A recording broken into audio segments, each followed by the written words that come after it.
Elite Physique University, your source for all things physique enhancement.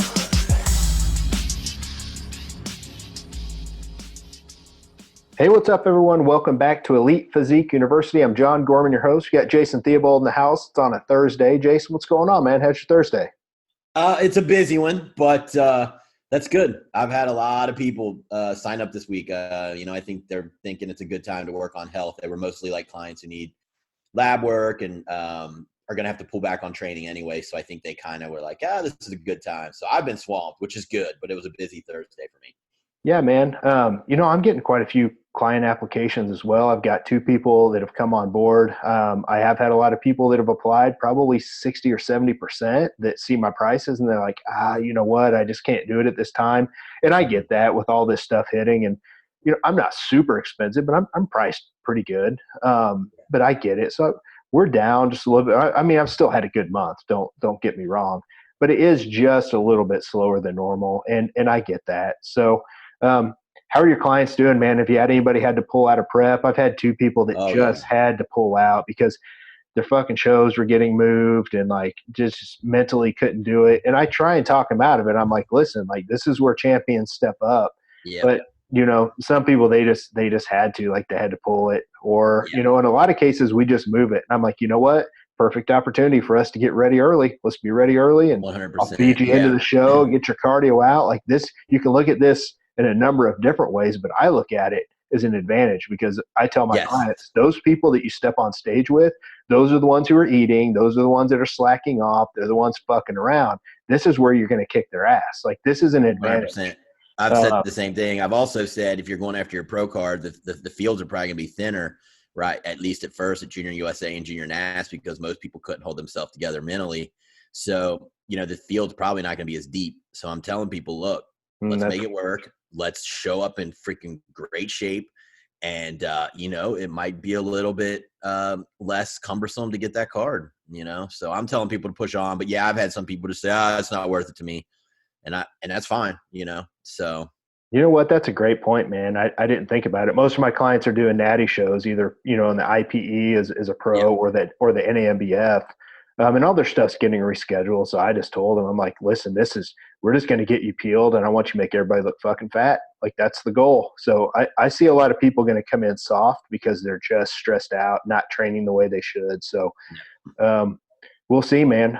So what's anything new for you this week? I can talk about mine real quick. I typically have, enough money stored back to live for 2 or 3 years just in case, because I'm a fucking money hoarder. So today, as you and I were talking before, like, hold on, let me do this because I'm going to need this monster because I just came back from the car dealership. And while, money's tight, I had to shut my gym down. It's still a buyer's market. And, the dealership here in town had to shut down for 30 days. And I knew that going in yesterday. So I went and I really worked up a good deal. I traded in my Raps Charger.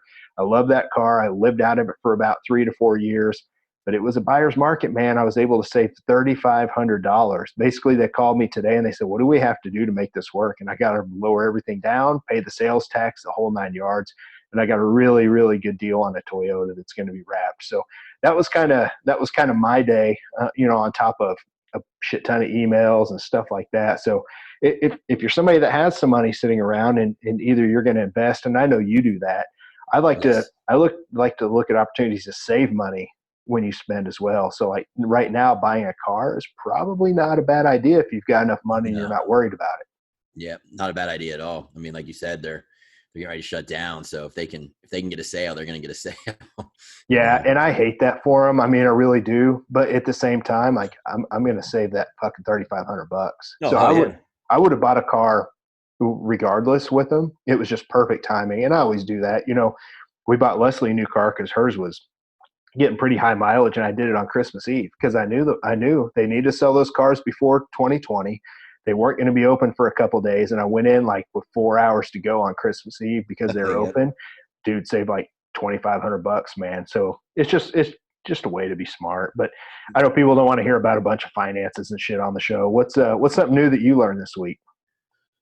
Well, this one is kind of controversial, and by no means am I telling people to pick up another habit. But from time to time, I enjoy vaping THC, and I had actually stopped. I'd got an upper respiratory infection, so I stopped. And then this COVID thing hit, and I knew that doing that, could potentially put you in a more, I don't know, I guess, prone position to get it. From even though vaping is supposed to be less inflammation, it's still going to cause it. So, anyways, I kind of noticed that my conditioning wasn't quite as good when I was taking like just my own self pictures for myself that I compare. I mean, it's not bad, but I'm eating the same. I'm doing all the same stuff, and I'm just noticing it wasn't quite as good. And so I started thinking about all the things that I've changed, and one of them was cutting that out. So I dig in last night, and I do some research. And sure as shit, THC, there's studies showing that it increases insulin sensitivity by 16% and will lower insulin output by 17%. So those are pretty significant numbers. It's not like 2 or 3%. So, and I was doing it pre-workout when I had my biggest carb meal, because I know a lot of people are like, what the hell, but it doesn't make THC. There's plenty of different THCs. There's sativa, which actually will give you energy. Make your heart rate speed up. You can get into a zone and really it's the best pump of your life. Honestly, it really is. There's no better pump. I could throw away citrulline. I could throw away, I mean, it's right up there with insulin. And, but anyways, and then I was doing it at night, like after a big meal, and I just cut all that out. And, I noticed that my conditioning was just fading, and I found those studies, and, I thought that was really interesting. Again, not telling someone to fix their insulin sensitivity that way, but if you already do it, maybe try doing it pre-workout, 3 or 4 puffs. Maybe try doing it after or before bigger meals. Just kind of see what you see on a consistent basis. But yeah, I was interested to find that, and it backed up what I've been seeing and trying to figure out, why am I just feeling a little bit more watery? Why am I feeling just a little softer? And that's probably it. So dude, just sharing it. Yeah, I'm a numbers guy. So you like if it improved by say 16 to 20% or whatever that range was, if someone's blood sugar is consistently 100 in the morning, you improve it by 16%, 20%. Now you're down in the 80s. Yep, 100%. So like that's not a small number. That's pretty interesting. So it's a pretty impactful number. And then on top of that, I started using our Metapure again just because of immunity. It'll improve your immune system, and I was feeling hypo on that. And I talked to my buddy Jeff Black, and he noticed the same thing on it. So I'm thinking our Metapure lowers insulin or improves insulin sensitivity too. So just 2 little nuggets that I had this week to pass along. Yeah, that'd be kind of cool for you guys to like test that with a few people and have them not change anything else. Just check their blood sugar for 3 or 4 weeks while they're using that. That'd be kind of cool, Yeah, I know it would show it going down.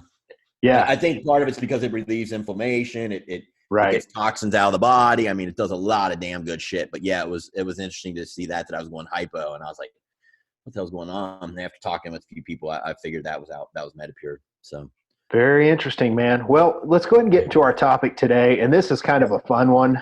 There's so many different avenues that this can lead into. This talk can actually lead into refeeds. It can lead into deloads. It can lead into cortisol resets, which you and I are going to do a complete episode on. You've been talking about that a lot lately. Yep. But we're going to try and channel this and keep it kind of narrow, and then branch off of it to some other discussions on other episodes. We're going to talk about diet breaks today. And Jason, I'll just go ahead and start off, and I'll just kind of lay the lay of the land and tell people what I've been seeing. And then you add to that, and we'll just kind of lay this out. So diet breaks are interesting because this is what most people, if you say diet breaks, this is what they've been seeing on social media or been seeing online for the last, I'd say, 5 years. You see a lot of people talking about giving their clients a diet break or a break from dieting to where they go back and eat to quote unquote maintenance for 2 weeks. They pull back on cardio and they just eat more, and they give their body a break, so to speak. And then the next thing you know, they go back to dieting. And there's been research out there, a lot of good research actually, showing that when you do this, their metabolism speeds up, their cortisol lowers, like they get a nice break. Mentally, they get a break because they get to eat. And then you go back to dieting and their body responds again. And what we see is now everybody's starting to embrace that. And now everybody was starting to do diet breaks with their clients. And it was kind of one of those things. It's like, if you're not doing a diet break, you're fucking wrong. You know how it is. Like, Yeah. you know what I'm saying? Yeah. Is that what you started to see online around 5 years ago? And is that what, what'd you think? Yeah. I mean, I'm not usually one to like give things like sexy terms. Like, I've been doing that shit for years and I never called it anything. I'd just be like, oh, it's time for us to, up some calories here. And, here's why we're going to do it, and then everything gets a sexy term. But yeah, I mean, I've seen it just get more and more online, and I get it. I mean, like, it is something that needs to be done, and we're going to discuss tonight, like when, how, and we use it. But that does seem to be kind of the landscape of what's been going on. Yeah, and here's the thing. I'm about to punch some coaches in the throat, and I don't mean to be a dick when I say this, right? Because I've done some shit that's just not right, and I've learned from it. But here's what I think. I think a lot of people are highly misunderstanding exactly what diet breaks are and can be. What I saw, man, is a lot of coaches were planning them just based on the research. And it was a lot of, in natural bodybuilding, we see a lot of evidence-based coaches, which got to be real popular in the 2010s, right? Everybody was quoting research, and everybody was saying that they're an evidence-based coach. And that's cool, right? Because I read the research too and apply it. But what I saw was a lot of coaches, and this is where people aren't going to be happy, but I just call a spade a spade. A lot of these coaches promoting this, their clients weren't fucking shredded when they stepped on stage. And I was seeing a lot of this. And then I started reading about their methods, and they were promoting it. Their clients were promoting it. And, they still need to lose fucking 8 pounds to get on stage. And I'm like, all right, just because you've read it in the research, you're missing the application at some point. You're not understanding how the body worked. Were you seeing that happen as well when you kind of were seeing this wave of evidence-based coaches promoting it? I don't probably follow as many of them as you do. Just being on the NPC side. So I didn't see, as many evidence-based coaches like doing that. But I mean, obviously I definitely saw where it's being misapplied in terms of people missing the mark, whether it was an evidence-based coach or just, run-of-the-mill coach or whoever, whatever their title they're referring to themselves.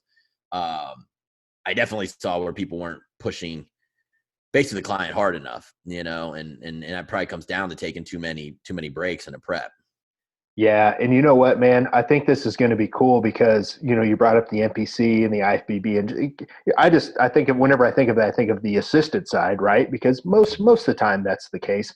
We're going to talk about that, natty versus assisted, and why maybe you see more of this on my side of the fence. But let's talk about the benefits of a diet break and how to know when you need a diet break. So, if you would, Jason, just kind of define what you think a diet break is, or what a diet break is for you and your clients, and talk about kind of the benefits of it. Yeah. So, I mean, here's the thing. I don't use this with every person. Like, it's not planned out in a prep. If we're just talking about preps, it's not something that I plan out. Like, my goal is to support the hormones, set everything up right, have the refeeds done right. And I don't have to take a diet break, even if it's 16 weeks. I keep them refed. I keep everything moving. But when you get to that point where you've got to really work someone hard and their carbs are down to 50 and maybe 0 on off days, and they're just not progressing, and you really don't have much more to pull other than going into keto. And I'm just not a big fan of keto for dieting at that point. When someone's that pushed down, I don't see it really yielding a whole lot other than muscle loss, in my opinion.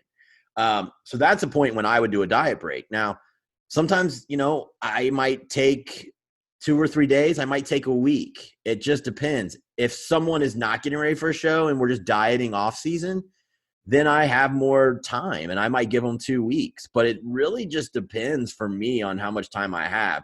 I think the true definition, you need at least a week to 2 weeks, and maybe even more, 4 weeks. But I don't always have that time frame. So I have to figure out, and that's where you kind of get into those cortisol resets. That's not really a diet break. So, it gets a little wishy-washy for me, but my goal is not to have to use it into the prep. But if I get to that point when things are just stalled out, then that's when I start looking to figure out what I need to do to get cortisol down, to get this client rested, sleeping better, and so they can get back to progressing.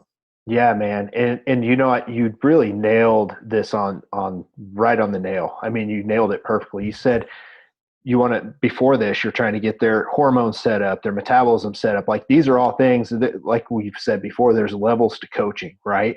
So when you get those things set up in a good place and you prime someone's metabolism, you make sure their hormones in a good place before you prep them for a show or a diet in general.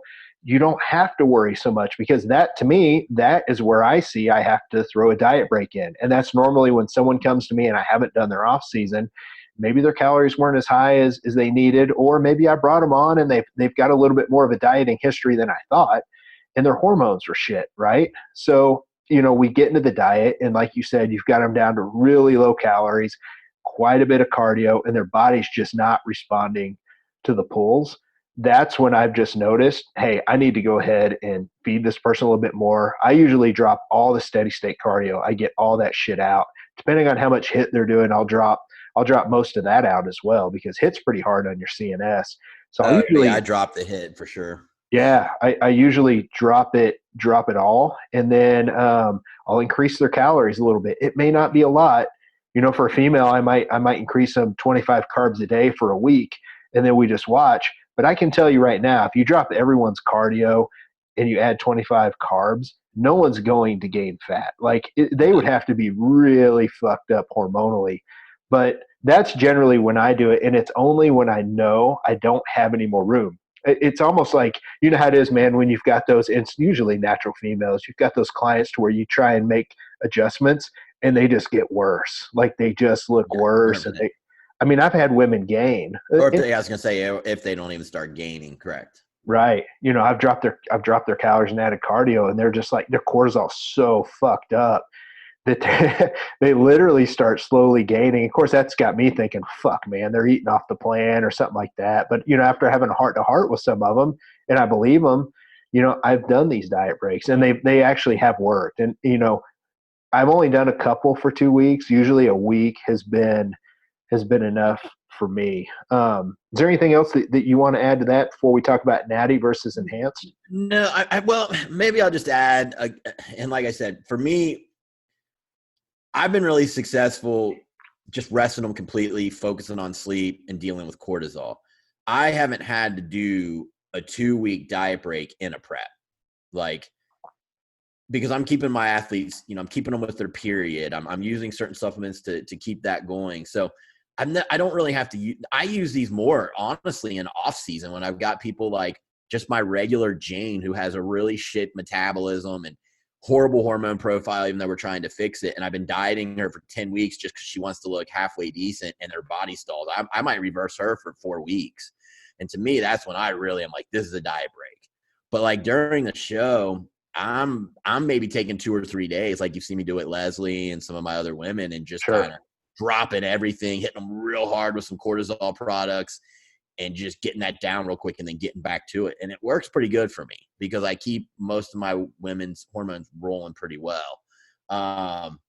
So I don't do like long diet breaks in prep. I just generally don't have the time. Like most people that come to me, we got 16 weeks or less to get ready for prep. It's a little bit more of how things roll on the NPC side. No one's going to be like, oh, sure, I'll diet 28 weeks of my life. It's just not happening on the NPC side.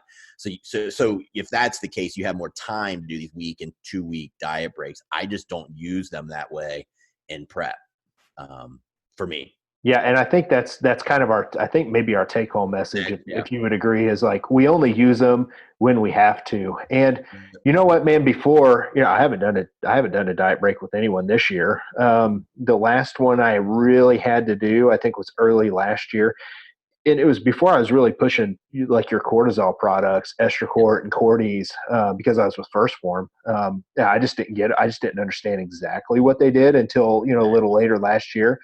But now, dude, if I combine relaxed liposomal with some Cordy's and some fucking sleep, like, dude, I haven't had to go the diet break route because I'm maximizing their sleep and their cortisol. Exactly. And dude, I mean, I'm just pushing that shit like crazy to my clients because it's fucking working. So I'm not having And to worry about it. And now you're seeing why I don't have a week or 2 week diet break and prep. It's 2 or 3 days of nothing and then adding those products, and I've got a response again. You see what so you get Sure. it. Like, that's why I don't have to do a 2 week, because I'm getting cortisol down much faster than just using no products and kind of waiting. Plus we're just pull everything and make them sleep more. And I mean, everything kind of hits the body and works really well. So. Right. Let's go ahead and talk about natty versus enhanced, because like I said, we're both going to be able to chime in from both sides of this. Obviously you have natty clients. I have some assisted, but you've got a lot of assisted. I've got a lot of natty. This is a big difference here, man, because when someone's using testosterone, namely testosterone, cortisol is suppressed. I mean, you guys can go back and listen to episode 2, our deep dive on cortisol. It really, really is suppressed. To me, I don't see a lot of assisted people needing the kind of break because they're just not going to get overreached. I guess overreached is kind of what I want to talk about. Being overreached is when you get to that point to where people think it's overtraining, but your CNS is beat up, your cortisol's through the roof, your sleep shit, you're not making progress. And that's way more prevalent in a natural person versus enhanced. Yes. Do you agree? 100% agree. So let's talk about that, man. I mean, it's just something we just don't have to worry about it as much with enhanced people. I mean, is that why you're seeing also not just the good products and the approach that you take, but if there's another coach out there, right, that has a lot of assisted athletes and they're not you, they're probably not going to have to worry about this as much, right? I don't think so. I don't think they are going to have to worry about it as much. You just kind of hit the nail on the head where you said, testosterone up, cortisol's down. And so you've nipped that in the bud, and you're going to be recovering faster anyways, just from a amino turnover. So, I mean, the body just doesn't get into that pounded down state the same. It takes a lot more when you're enhanced. Now, there are times, like I said, when I do have to do a cortisol reset, and it might be 2 or 3 days, like we talked about. But yeah, I can't tell you if I've ever had to take a week or 2 week diet break with someone who's enhanced. I just don't think I ever have, to be honest with you. No, I never have either. The main thing that I've had to really drill down in that scenario is just to maximize sleep. And that's just because normally that's one of the things most people neglect. Like they just, you know what I mean? It's just not going to be that, or because of the carbs being pulled, they're producing less serotonin, or they're on trenbolone, which is also crushing their serotonin. And so they're not relaxing at night and they can't sleep. So, there is a carb component there even, but sleep is vital. I mess with my Whoop app a lot, and it's vital to really everything we do as physique athletes. And if you're not sleeping in prep, it needs to be remedied ASAP. right. So we're actually going to lay out an example here towards the end, but I want to talk about a couple other things before we do that, because I do want to give people, if they need a diet break or some kind of a reset, I want to at least give them kind of a plan of action, because we have a lot of coaches listening. This is new to them, and maybe their clients are kind of fucked up and they're struggling. They don't know what to do. We'll give them some kind of a plan of attack. And I really think we should mention the supplements. And it's not just because, I promote new ethics on my end and you own the company. It's because they fucking work, guys. So I think we need to touch on that as well. But before that, Jason, there's a couple things that I wanted to talk about. Yep. Dude, a lot of people that are I'm sorry, I'm trying not to be a dick, but all these evidence-based coaches, right? Like they're promoting these planned diet breaks. Well, listen, just have a fucking refeed every week, or just have a high carb day, because that's what I've also noticed with my clients. As long as I give them some kind of a day to where they can get their carbs up, refill glycogen stores, boost their metabolism. We just finished that research on refeeds at USF, and it's published, and by the way, it's online. It's free for everybody to read. We saw that people that dieted without a high carb day, they lost fat, just like people with a high carb day. Fat loss was the same, but muscle loss was way different, right? So you're going to lose muscle without that. So it's one of those things to where, to me, and the metabolic rate stayed higher when people did refeed. So fat loss was the same, but having a refeed was just so much better. Well, to me, a refeed is kind of a small diet break every single week, especially I don't have a problem with me taking somebody to maintenance on their refeed day if they're dieting. I'll watch it close. But Yeah, like me personally, I'm at a pretty good deficit 6 days a week, and then I'll eat 3,000 calories on Sunday, and I'm still dropping a pound a week. And that 3,000, that's definitely at maintenance, maybe even slightly above for I someone would say like it's me. probably above for you. You Yeah, know, I mean I it mean, it's is. not like you're doing a ton of walking all day or anything. You know. No, so I mean it's one of those things. But I wouldn't need a fucking diet break as long as I kept something like that in once a week. I mean, would you agree with that? The high carb days kind of help break that long diet up where most people are just on a deficit for, months on end. I think it can for a lot of people, yes. As you know, I talked to you, and we can talk about this later in the show, but there is a subset of, I'm finding it more in women that are cortisol dominant.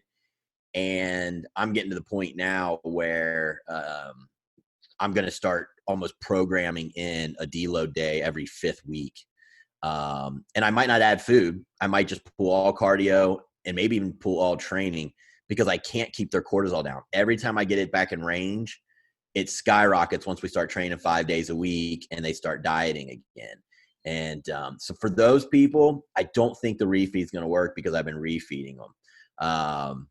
I just don't know how much of a subset of the population this is, but I'm starting to see it a lot on blood work in women who come to me with high cortisol to begin with.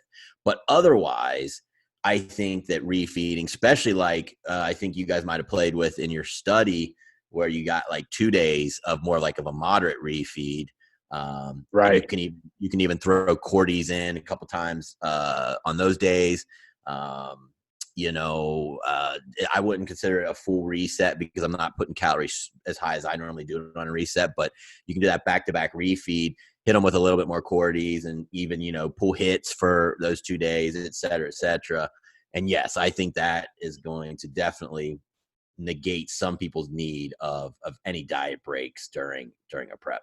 Yeah. So if you're a coach out there listening and you're trying to plan, a natty client's prep or just a client's prep, and you're going to diet them for 8 weeks and then do a 2-week diet break just for the hell of it, instead of dieting them 8 weeks without a high carb day, just have them do a high carb day every week. You probably won't have to fuck around with that 2 weeks that you may not make a lot of progress. They may not need it. No, Is the point. you might not need it. Just breathe the biofeedback. I mean, that's a good coach adjusts to the biofeedback. Doesn't, it's like if I give a plan during peak week, but I'm having my clients send me pictures and I'm seeing them fade, but I'm like, oh, well, we already set out the carb amounts on the peak week document. So I'm not adjusting this. Well, that doesn't make sense. Like, why would you pick out a roadmap and then not stray from it based on biofeedback? Right. So I don't think you have to program one every 8 weeks. You have to kind of learn the client. And like what I was saying was I'm starting to learn with some of my women by watching labs that they probably are people that I'm going to have to program a deload and some sort of diet bump every 5th week to prevent their cortisol from rising. But not everyone is like that. So again, that's biofeedback and looking at labs and doing it. But most likely what I do is I don't do it until I need it. So let's veer off course just for a minute and let's talk about that because we're for the most part we're talking about dieting, like in a diet period, like for a show or just like a long diet. Well, that's how I've kind of laid the lay of the land for us today. But why don't you talk about this subset of women? Is this during dieting that you're talking about, or is this during the off season? A lot of these women have came to me with hormonal issues and problems. So we started from the get-go looking at labs. And they present it with high cortisol, okay? So anything over, a lot of the labs, 19 is going to be clinically high. Some of it goes up to 21, clinically high. I get them down by flushing the body, pulling training back, feeding them up, using Cordy's, using some ashwagandha, using Estracort, all those things.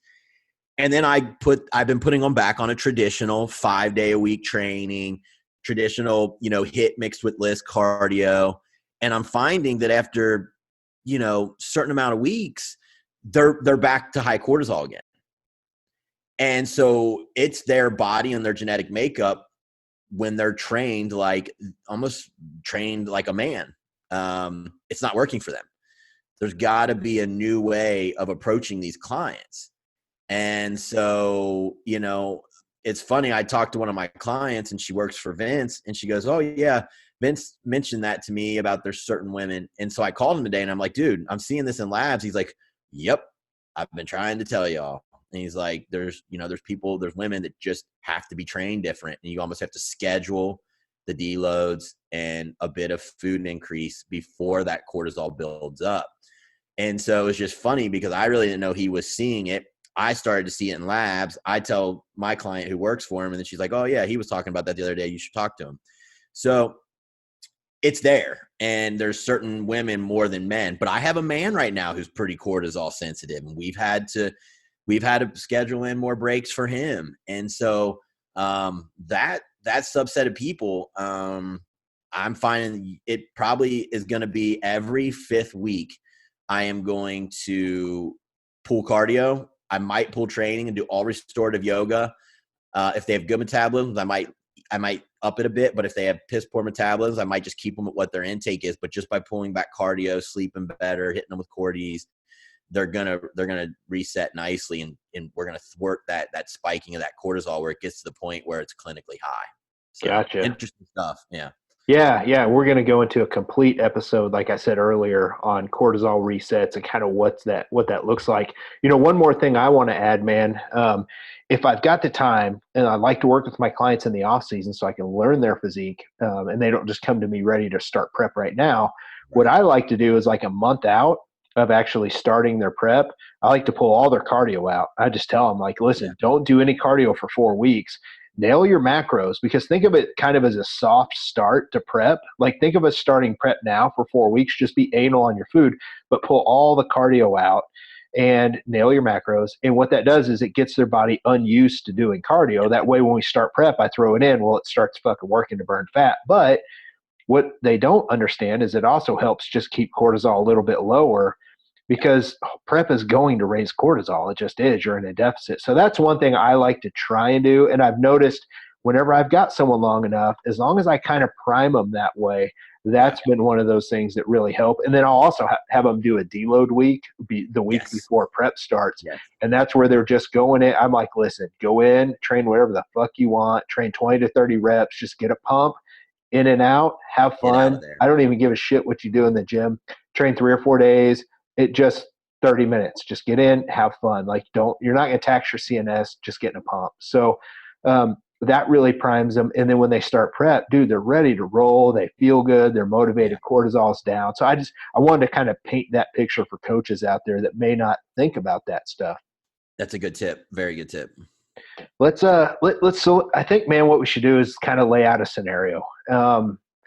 Let's say that somebody, and I'll do this, and unless you can think of a better one, maybe we can hit 2. So we've got this client, and we'll just go ahead and say it's a female, right? But this could be a guy, and they're all the way down. Their calories, we've got them down to 1,100 calories. They still got 12 pounds to get to stage. So you don't have a lot of room. They're over an hour of cardio a day, and they're just not responding to the breaks, right? They're not responding to the added cardio. They're not responding to the drops.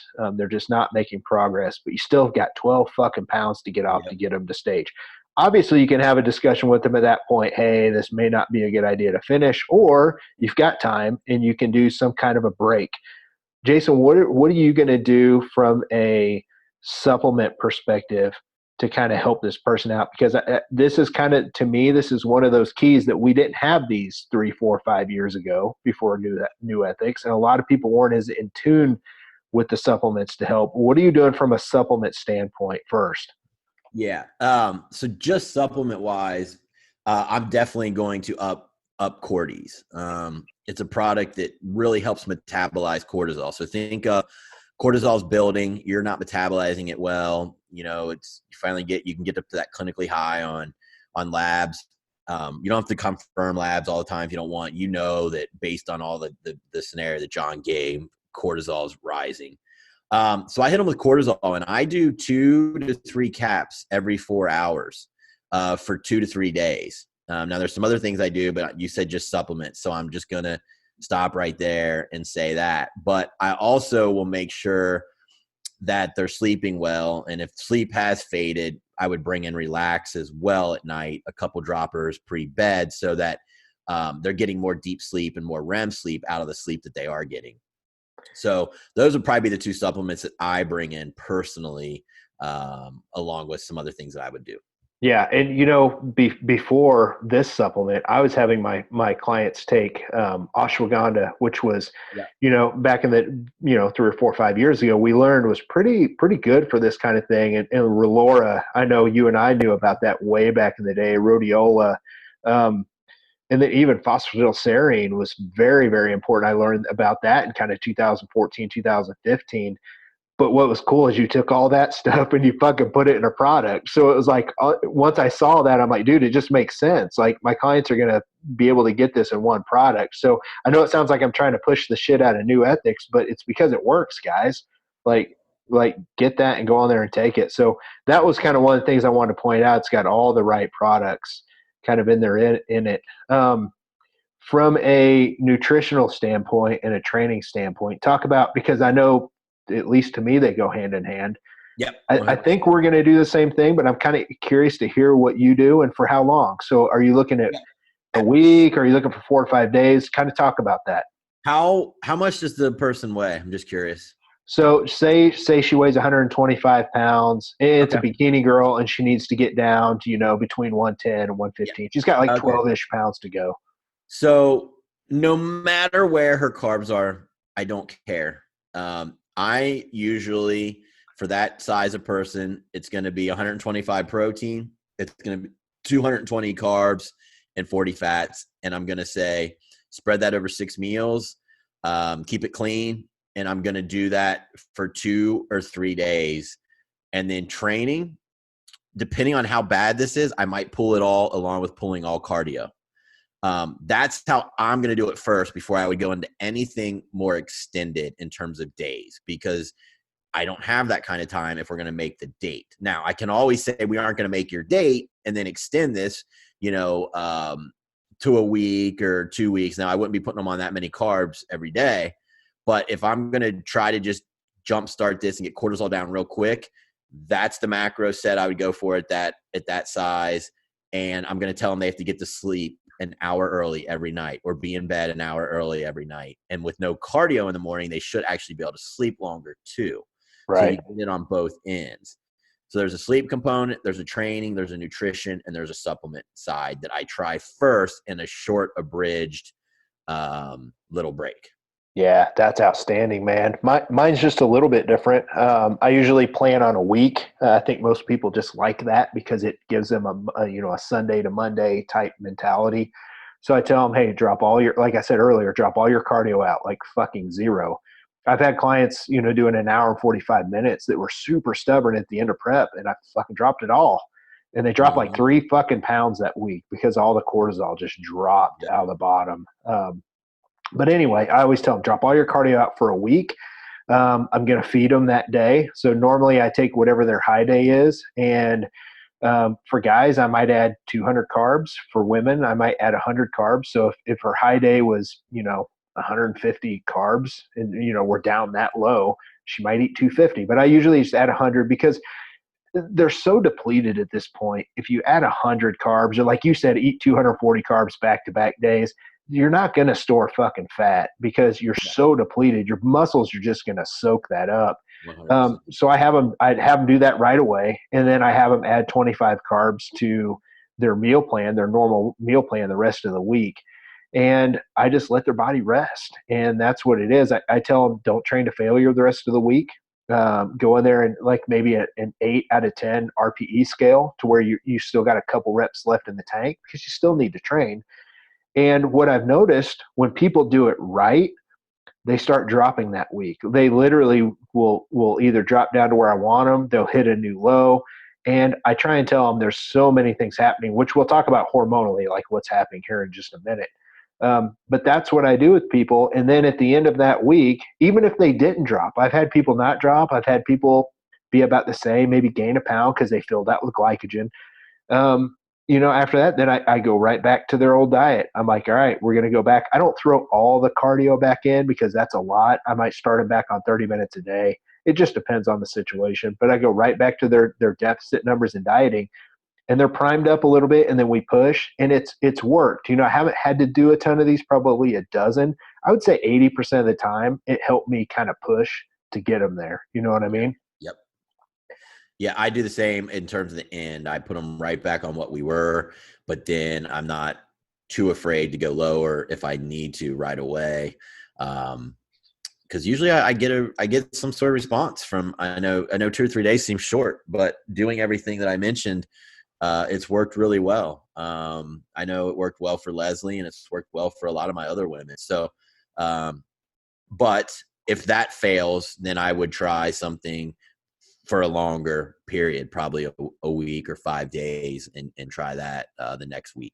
You know what, man? Let's go ahead and talk about Leslie for a minute. She's in the other room. She probably fucking hear me. She probably came in here and bitch at us both. So whatever. She's in prep. maybe people will hear a bitch about it. They probably like it. But no, so with her prep's a little bit different. Obviously, you're doing her prep this year. I've been doing it for the last fucking 10. She wanted to learn something new. She wanted to work with you. And I think that's great because now I don't have to do her prep. It's not the same household, which is kind of hard on people. Yes. But you've done a reset with her once, and she's about to do another one. Yes. And what I've noticed is, and you guys probably figured this out as well, dude, she trains CrossFit, and nothing is fucking harder on someone's CNS than that. Because, dude, some of her workouts, they're doing sets of 1 with deadlifts of like, you know, she's doing 275 pounds the other day, and that's just because she's still doing some CrossFit competition within this whole thing. So it's like she trains that way. It's a lot of HIIT style training. It's very, very hard. So to me, someone like her, obviously you've got your hand completely on the pulse of it, and you guys are doing another one. Dude, talk about that. Like people just getting crushed when they're doing lots of that. So I don't think she'll mind me explaining that. No, she doesn't care, man. It's all right. Yeah. So she hit me up and said, you know, I'm not one to complain, but I am just beat down. Like I'm done. Like I can't barely move. And I'm like, oh shit. Okay. I'm like, all right, well, you know, my bad. Like usually if someone comes to me and they do CrossFit, I say, if you want to work with me, you're going to have to train the way like a physique athlete, like totally like a physique athlete, like hypertrophy. I'm going to be in charge of the training, but I wanted to work with her and you guys made it work. And I said, we'll make it work. So part of it was me, pushing the cardio too hard. And so I said, my bad. Let's go ahead and just reset your body. Let's get your cortisol down. And I did. I put her on, it was probably around 135 protein, whatever her weight was at the time. It was probably 220 to 240 carbs and about 40 fat. And I can't remember if we did 3 days or 2 days, but I basically pulled her training, pulled her cardio, and did the same thing. Like, got to get to bed earlier. I put her on the Cordy's 2 to 3 caps every 4 hours. I don't know if I had to put her on relax. She might have already been using it. Yeah, she is. Yeah. So I didn't have to cover that basis. But, and right afterwards, she said, wow, I feel amazing. And what I did was I scaled back her list then for good. Like usually I'd put someone back on where they were, but because of the biofeedback she gave me, I pulled her list way back. And she's like, yeah, I think that's going to be a manageable amount. And then she's been fine ever since. We she hit 119 today, something, and she's looking really good. Like she hasn't lost an ounce of muscle. She's all muscle. Right. And, which she needs to be for wellness. So I'm really pleased where we're at. So I thought, well, shit, we got time. We're just going to keep doing these resets and keep you feeling good so you can train hard. And it's looking like she's going to keep rolling off a pound a week until we're right where we need to be. And then we're going to have to up her food. We're going to transition out of more of a lower carb fat based diet to a higher carb, lower fat diet for a while and really fill her out and let her train really hard. But yeah, so that's kind of where we're at. And that was kind of some of the biofeedback that made me say, all right, I need one of these 2 or 3 day. You can call it a diet break. I call it a cortisol reset. Maybe you guys won't call it a diet break because it's not a week. I don't know what your full definition is, but either way, it was a break and prep with more food and certain proper supplements. No, man. I mean, I think that's perfect. And it's interesting because, you see someone like her training CrossFit, or I see it with a lot of clients that I have that like teach spin, like they have to do that for a living and they're teaching 3 fucking spin classes a week. To me, it kind of all runs together because it's just someone's CNS is so suppressed. And, Leslie and I were talking because last time I prepped her when she won her pro card, I did her prep. It was 2018. she got by without having to do a lot of cardio on my end. But, I thought about that and I thought, well, there's no difference. Like, it doesn't matter if I prep her or you prep her, you know what I mean? Like, she was either overreached or not. And I think the reason that she got so overreached this time is because she was only doing CrossFit for a short amount of time. Like whenever we prepped in 2018. So it's not, now she's doing all these super fucking advanced workouts and doing all these competitions in between. And because I looked back and thought, yeah, but you were training some CrossFit. But dude, she wasn't training CrossFit in 2018 like she is now. So it's like, it's one of those things. I'm like, fuck, man, I'm kind of glad you are doing her prep because I didn't have to sit there and figure that out. So I think we got it. I think we got it on lock now. I mean, she's looking real good. And like I said, you guys are crushing it, man. You guys are crushing it. She's so happy. She's not too far off, but it's just, no, she's not. It's kind of one of those things, you said, well, how do we define this? I don't think we do, man. I think it comes back to the best coaches are the ones that read the biofeedback. They're the ones that adjust on the fly because that's how you learn, guys. If you're out and girls out there listening, if you're a coach, you don't stick to the set rules. You have to, sometimes you have to go in and you just have to try shit and see if it works. Dude, the first time what you understand of the body, and the more you understand the body, the better your outcomes are going to be. Right. And that's why we put this podcast out. Like, we're trying to teach, and guys, there's a new shit we're learning. Like Jason just said, this was new for you working with her on CrossFit and stuff like that. Well, 100%. Fuck, now you learn something and you have it in your toolbox in case you need it. I did too, watching from the side. I'm like, fuck, okay, that makes sense. I just learned something. So it's just, that's kind of the message that we're trying to get out here with you guys. Do you have any final thoughts, man? Is there anything that we missed? I'm going through our notes here and I think we pretty much covered it. I think we hit it. I think my final parting thought would be, listen, if a client's calories are getting that low, they feel run into the ground, pulling more is an amateur move. You're the professional. You're taking money. You've got to figure out how to get them rolling again without 3 hours of cardio and 45 minutes to hit and no carbs, protein veggie days. Like, that's amateur bullshit. Like, you've got to figure out how to learn the body processes, work with that, and get them moving in a logical way that's not just running them further into the ground.